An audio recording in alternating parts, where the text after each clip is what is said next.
Ja, meide nie. Ek wou nou eintlik vir jou om te sê, ek gaan nou weer die man se geld verbruik en sê, kan ek dit gaan minie nie? En daar was sy busgeld. Nu, ek weet nie, ek gaan doen, dan kom nog van my geld, dan gaan ek stel, ek kan terugsit voor jy nou oplet. Anyway, ek moet nog gaan praat maak met die wasgoed, ek gaan vir jou sien. Okay, Pokkie, bye.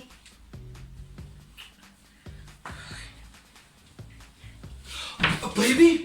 Huh? Baby, ek was nou by die uitneem, by die garage gewees. Haas nou niks geld in my account, baby. Regtig? Baby, Dat jy was seker? Ek het uit die seat getrek en dit sê maar hulle sê al my geld is getrek. Hulle weet nie, ek weet nie wat gaan aan nie.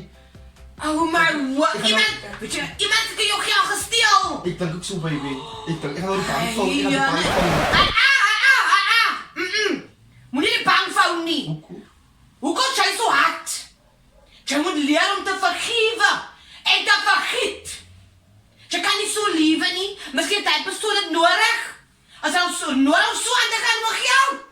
Ha? Moenie die bang vou nie. Los dit so. Los dit die man van 'n boese hande. Okay, sorry, baby. Moenie van 'n vou nie, né? Wys van my, jy is 'n goeie man wat ek gekies het. Jy weet ek wou nou altyd dat jy die regte man vir my is.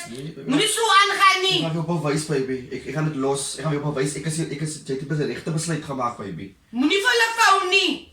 Los dit nou. Los dit in die man van